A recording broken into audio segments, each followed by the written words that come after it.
this video, we will highlight the main consideration needed to deploy a palletizing application. Each palletizing cell is different, but let's take a closer look at what should be generally considered to successfully automate this type of application. Let's start with the in-feed system. The best results are obtained when the boxes are presented in precise, structured, and repeatable positions. It is recommended to use fixtures, guides, or even actuators to ensure the boxes are placed at the correct in-feed position. A presence sensor should also be installed at the end of the conveyor to send a signal to the robot that a box is ready to be picked up. To select a suitable robot, the three main parameters to look for are the speed, payload, and reach capabilities. When considering the robot's speed, the main goal is to optimize the cycle time of the application. The number of boxes that can be palletized per minute will mainly depend on the speed of the robot. If an operator works within the vicinity of the palletizing area, then the robot's maximum speed will be limited to a collaborative speed. To run the robot faster, fences, barriers, or other safety devices will be required to protect the operator and surrounding equipment.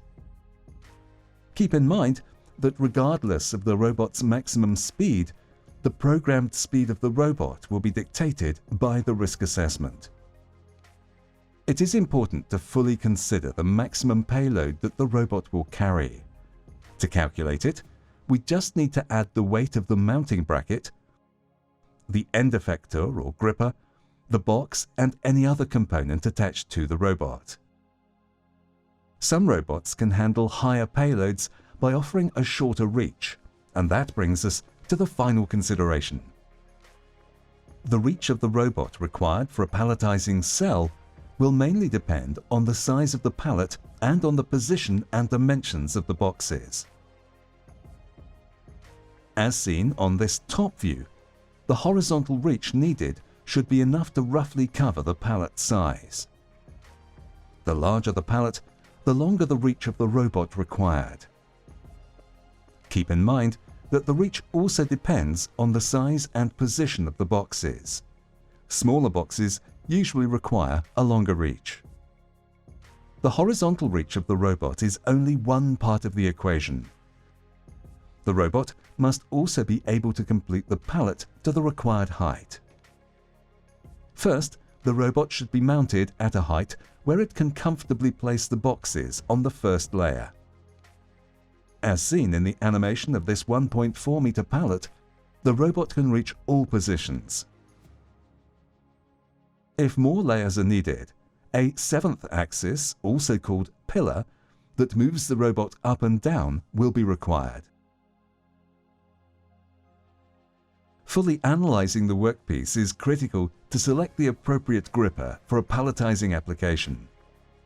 OnRobot offers a complete suite of flexible grippers that can be used for a wide range of workpieces sizes and shapes.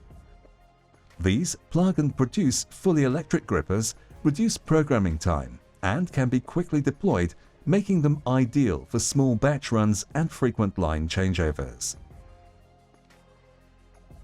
The VGP20 electric vacuum gripper is the most powerful internal vacuum generation gripper on the market, making it ideal for palletizing applications.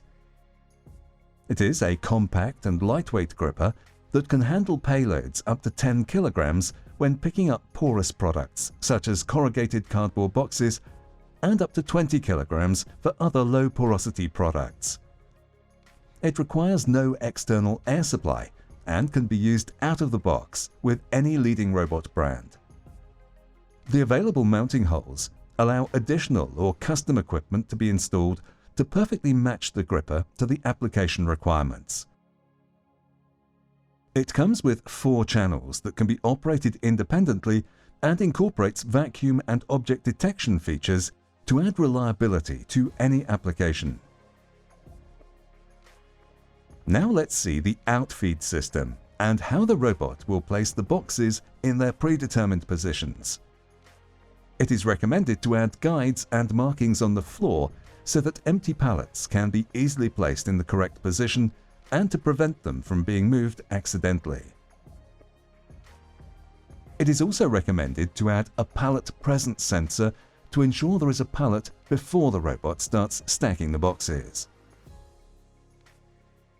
To define the patterns and in what order the robot should place the boxes, it is recommended to palletize each layer, starting with the box furthest from the in-feed position, as shown in the animation.